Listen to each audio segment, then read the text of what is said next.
আবারও ফের তিতুমি কলেজে ছাত্র আন্দোলন। আজকে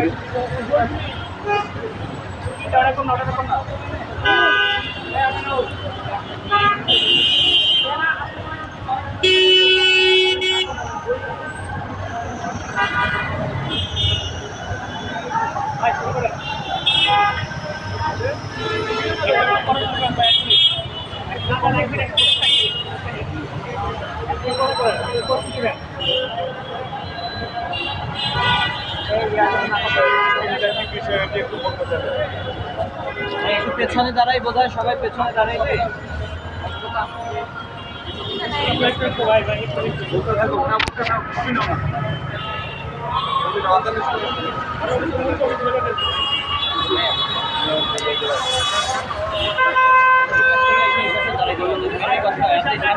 পেছনে আসে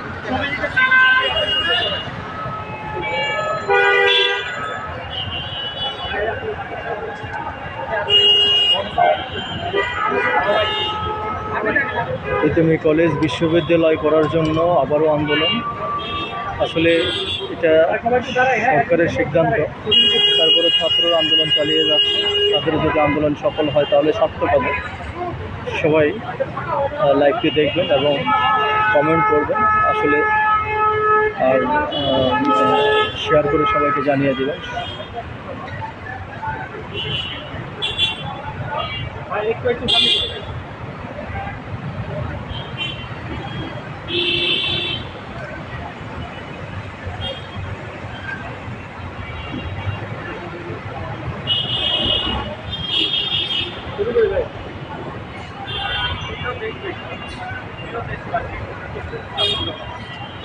সম্মানিত সাংবাদিক, আশা করি সকলে ভালো আছে। তবে আজ দুঃখের সাথে বলতে হচ্ছে যে আমরা পৃথিবীর শিক্ষার্থীরা রাষ্ট্রের সংশ্লিষ্ট বিভিন্ন জায়গা থেকে বিভিন্নভাবে বিভিন্ন সময় বিচারিতার শিকার হয়েছে। শিক্ষা মন্ত্রণালয় থেকে শুরু করে রাষ্ট্রের শিক্ষা সংশ্লিষ্ট এমন কোনো দপ্তর, অফিস, দায়িত্বশীল ব্যক্তি নেই যাদের কাছে ডিগ্রি কলেজের শিক্ষার্থীদের দাবি উত্থাপন হয়নি। কিন্তু এই রাষ্ট্রের রন্ধ্রে রন্ধ্রে যে ফায়াল সিন্ডিকেটের লাঘব বলরা বসে আছে, তাদের ষড়যন্ত্র ও স্বার্থান্বেষী আচরণেই আজ পৃথিবীর বিশ্ববিদ্যালয় বাস্তবায়নের জন্য বড় চ্যালেঞ্জ। আপনারা জানেন, পূর্বে আমরা এদেশের শিক্ষার মান উন্নয়ন ঢাকা বিশ্ববিদ্যালয় সিন্ডিকেট ভাঙার জন্য, যাতে এক দেশে শিক্ষানীতি না থাকে, তার জন্য আমরা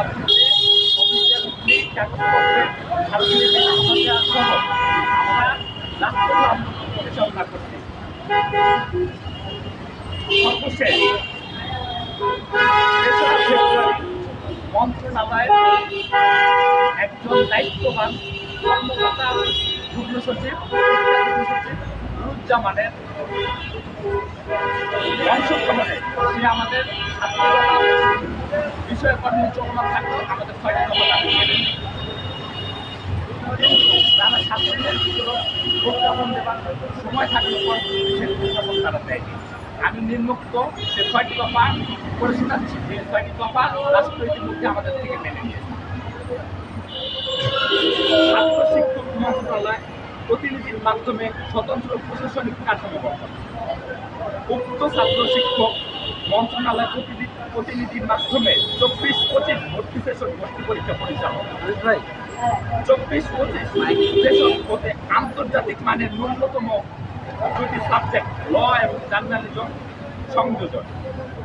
ন্যূনতম 15 জন বিশ্ববিদ্যালয় অভিজ্ঞতা সম্পন্ন পিএইচডিধারী হোল্ডার শিক্ষক নিয়োগ। ১৫১টি বিসিএস শিক্ষা ক্যাডার পদ সৃষ্টি এবং দ্রুততার সহিত শিক্ষক নিয়োগ।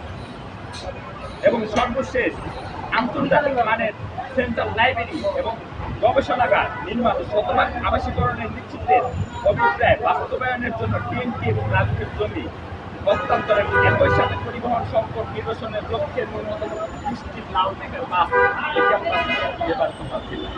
আপনারা জানেন, এই ৬টি দফা যারা এই সরকার তাদের অপরাধতা দেখিয়ে মেনে নিয়েছিল। আমাদের যে মূল দাবি সেটি তারা তাদের নিকট ধার হিসাবে আমানত হিসাবে জমা রেখেছিল। আমাদের যে তিতুমির বিশ্ববিদ্যালয়ের রাষ্ট্রীয় স্বীকৃতি সেটিতে তারা তাদের অপারগতা দেখিয়েছিল। আমরাও তাদের প্রতি সেই মুহূর্তে সম্মান প্রদর্শন করে সেদিন হতে আমরা আমাদের অবরোধ এবং অনশন কর্মসূচি থেকে সরে আসি। আপনারা আরও অবগত আছেন যে আমাদের 19শে নভেম্বর মন্ত্রণালয়ের কমিটমেন্ট মোতাবেক কথা মোতাবেক তারা আমাদের একটি ফিজিবিলিটি টেস্ট কমিটি গঠন করে দেন, কিন্তু বিগত 3-4 মাস পার হয়ে যাওয়ার পরেও সেই ফিজিবিলিটি টেস্ট আওতার কোনো কাজ করেনি। আমরা এমনও দেখেছি যে একজন লোক যে তিতুমির বিশ্ববিদ্যালয় ফিজিবিলিটি টেস্টে কাজ করতেছে, সে আবার বাকি 6 কলেজ বা 7 কলেজ নিয়ে যে কমিটি গঠনের সেখানেও তারা আছে। এটা আমাদের সাথে বড় বিচারিতা। এই রাষ্ট্র আমরা দেখেছি আমাদের বোনেরা ধর্ষণ হয়, সমসাময়িক বিষয় বিগত 6 মাসে তিতুমির ক্যাম্পাসকে রাষ্ট্র বিচারিতার মাধ্যমে বারবার ধর্ষণ করেছে। এরকম একটা সিচুয়েশন রাষ্ট্র তৈরি করেছে। আমরা গতকালকে চিঠি পেয়েছি তিতুমিরের শিক্ষার্থীদের পক্ষ থেকে বা ইউনিভার্সিটির পক্ষ থেকে তিতুমির শিক্ষার্থীরা চিঠি পেয়েছে যে আগামীকাল রবিবার তারা 7 কলেজ মিলিয়ে নতুন বিশ্ববিদ্যালয় সমকক্ষ একটি প্রতিষ্ঠান অবকাঠামো নির্মাণ করবে। সে জায়গা থেকে আমরা যেন সেই প্রোগ্রামে অংশগ্রহণ করি এবং সেখানে বিশ্ববিদ্যালয়ের নাম তারা ঘোষণা করবে। আমরা স্পষ্ট তিতুমিরের 35,000 শিক্ষার্থী সেটি বয়কট এবং প্রত্যাখ্যান করছি। আমরা স্পষ্টভাবে আগামীকালের ইউজিসির সেই চিঠি প্রত্যাখ্যান করছি এবং সেই চিঠির স্মারক আমরা প্রত্যাখ্যান করছি। সেটির স্মারক মন্ত্রণালয়, ইউজিসি এবং প্রধান উপদেষ্টার কার্যালয়ে আমরা পৌঁছে দিব। এবং আমরা আরও বলতে চাই যে আগামী 15 ঘন্টার ভিতরে আমাদের সর্বশেষ তিতুমির ফিজিবিলিটি টেস্ট কমিটির যে আপডেট, সে আপডেট আমাদের যাতে জানানো হয়, সে আপডেট যাতে রাষ্ট্রের জনগণের নিকট উন্মোচন করা হয়। তিতুমির কেন বিশ্ববিদ্যালয় হবে না বা তিতুমির বিশ্ববিদ্যালয় হতে অপারগতা কি, অথবা আমাদের প্রতি যে 6 দফা দাবি মেনে নিয়ে রাষ্ট্র আশ্বাস দিয়েছিল প্রজ্ঞাপন জারি, আগামী 15 ঘন্টার ভিতরে আমরা সে প্রজ্ঞাপন দেখতে চাই। বাকি অংশটুকু বলবেন আমি। সেদিন আপনারা যে বসেছিলেন কে কে উপস্থিত ছিলেন এবং আপনারা কি কি প্রস্তাব করেছিলেন মন্ত্রণালয়ের প্রতিনিধিরা স্পষ্ট করবেন। আমরা সেদিন লাইভ আনা যাবে তখন আমাদেরকে লাইভ আনা যাবে 7টা দফা সেখানে উনি আমাদের 6টা দফা উনি আমাদের মেনে নিলেন এবং আবার সেখানে আপনাদের মিডিয়ার সামনে উনি ঘোষণা দিয়ে গেলেন খুব তাড়াতাড়ি এ ব্যাপারে ওনারা সিদ্ধান্ত গ্রহণ করবেন এবং আমাদেরকে জানাবেন। এখনও পর্যন্ত 3রা ফেব্রুয়ারি থেকে আজ পর্যন্ত ওনারা আমাদের কোনো প্রতিনিধির সাথে ওনারা কোনো যোগাযোগ করেন নাই এবং কোনো ধরনের সমাধানের কোনো পদক্ষেপ ওনারা নেন নাই। সুতরাং আমরা স্পষ্ট এখান থেকে জানিয়ে দিচ্ছি, ওনারা যে 6টি দফা দাবি মেনে নেবেন বলে আমাদের এখান থেকে শিক্ষা আন্দোলনরত শিক্ষার্থীদেরকে উনি যে আশ্বাস দিয়ে গেলেন, সেটি যদি উনি না মেনে নেন আমরা আগামী 15 ঘন্টা আলটিমেটাম দিলাম। যদি 15 ঘন্টার ভিতরে আমাদের শিক্ষার্থী প্রতিনিধিদের সাথে যদি যোগাযোগ করা না হয় তাহলে আমরা পুনরায় আবার কঠোর আন্দোলনে যেতে বাধ্য হব।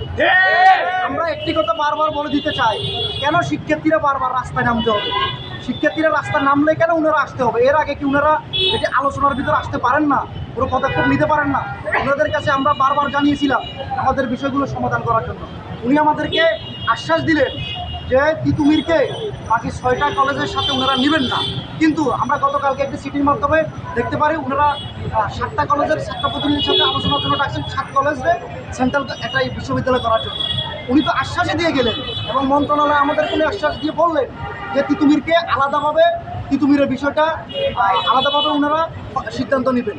আমাদেরকে খুব তাড়াতাড়ি ওনারা জানিয়ে দেবেন তিতুমিরের বিষয়টা আলাদাভাবে নেবেন এবং 2টা কমিটি ওনারা গঠন করেন, যেখানে 6টা কলেজকে নিয়ে কীভাবে বিশ্ববিদ্যালয় করা যায় একটা কমিটি এবং আরেকটা আলাদা কমিটি গঠন করেন তিতুমিরকে কীভাবে বিশ্ববিদ্যালয় করা যায়।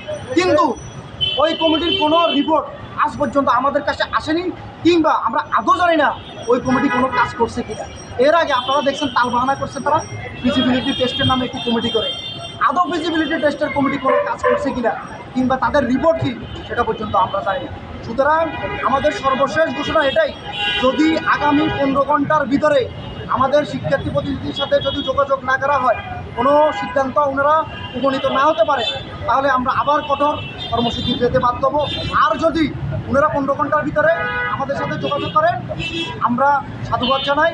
ওনারা যেন আগামী 15 ঘন্টার ভিতরে ওনাদের সিদ্ধান্ত আমাদেরকে পরিষ্কার করে জানিয়ে দেন। আমরা আপনাদের সাথে যখন আলোচনা করেছিলেন, উচ্চাঞ্চল জোনের ডিসি মহোদয় উপস্থিত ছিলেন, শিক্ষক প্রতিনিধি উপস্থিত ছিলেন, ছাত্র